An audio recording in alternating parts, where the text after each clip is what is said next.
David Marot se demande bien ce que vaut cette équipe de Sochaux. Bertrand Demann blessé, c'est lui en effet qui garde les buts nantais. Nantes est leader, n'a pas perdu un seul de ses 6 matchs. Depuis 81, Nantes n'a même jamais perdu d'ailleurs sur cette pelouse du Stade Bonnard. Pourtant Nantes se méfie de Sochaux, vainqueur mardi soir du Racing au Parc des Princes. Un Sochaux new look, privé de 4 titulaires, un Sochaux très jeune. La classe biberon, comme le titrait notre confrère L'équipe, un Sochaux euphorique à l'image de son meneur de jeu, Thierry Fernier. Plein de culot, Sochaux bouscule Nantes, l'oblige à la faute. Face aux combinaisons travaillées à l'entraînement, le leader perd la tête et doit jouer dur pour s'en sortir. Derzakarian sur Sauzé en est l'illustration la plus complète. Mais Franck Sauzé est solide, 1m85, 82 kg. Ce n'est pas un tacle qui l'arrête. Et puis, quand ce n'est pas Sauzé, c'est Lada qui sème la panique sur le côté droit. Marot tient bon, mais ça chauffe de plus en plus. Multiplication de combinaisons de 1-2. Sochaux devient de plus en plus pressant. La défense nantaise est débordée, prise de vitesse. Pour s'en sortir, elle utilise les vieilles ficelles de l'anti-jeu.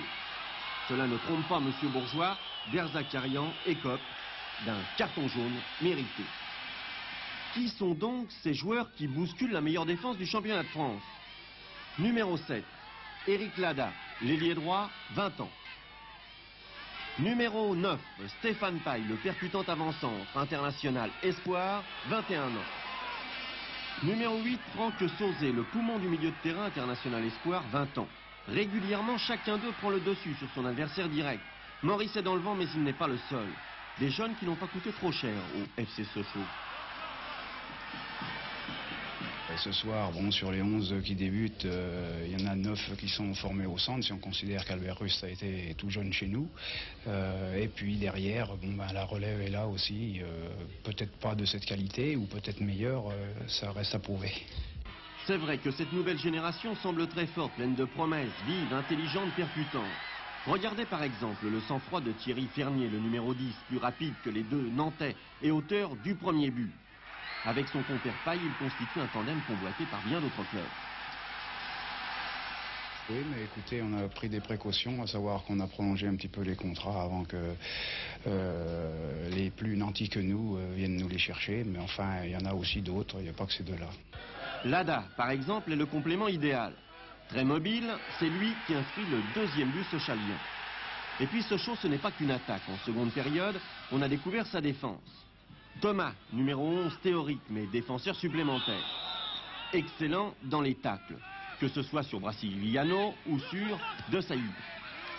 Nantes passe la vitesse supérieure et Sochaux retrouve Albert Rust, 33 ans, le capitaine le fidèle qui en a vu passer des générations de jeunes joueurs.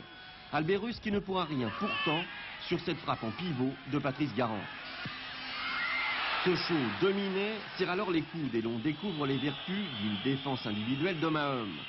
Pas 20 cm de libre pour chacun des joueurs nantais. Yvon Leroux essaie bien d'apporter le supplément numérique. Mais il y a toujours un Sochalien sur la route. Colin et Crossi excellent dans ce rôle. Dans le visage de Leroux, on lit toute la détresse d'une équipe bretonne qui ne sait plus à quel sein se vouer. Et malgré l'apport de 2 remplaçants frais, Nantes bute toujours sur un Zandona, un Brisson, un Pelletier, un Sauzé. Rien à faire, ça ne passe pas. Et pour supprimer tout regret aux Nantais, Sochaux marque une 3e fois par Thierry Fernier. Son 2e but qu'il marque d'ailleurs en 2 temps. C'est l'état de grâce pour les Sochaliens, c'est justice aussi pour la politique de formation suivie. Une politique qui nécessite du temps pour devenir payante. Moi, ça fait 15 ans que je suis dans ce club. On a toujours axé notre politique sur la formation. Sochaux est aussi l'équipe qui est restée le plus longtemps en première division. Je pense que c'est un petit peu le résultat de sa politique. Et c'est sûr que des fois, il faut que le public se montre patient parce que lorsqu'il y a une nouvelle génération qui arrive, il faut un certain temps pour remodeler une équipe. Et je crois que dans les années à venir, Sochaux refera partie du groupe de tête comme elle le faisait par le passé. Trouble fait pour l'instant, Sochaux rêve à nouveau de l'Europe et de ses folles soirées du printemps 81. À cette génération des Anziani, Stopira et Gengini qui marquent ici contre AZ67, succède celle des Paille, Fernier, Lucas. L'Europe est peut-être une deuxième fois au bout du chemin.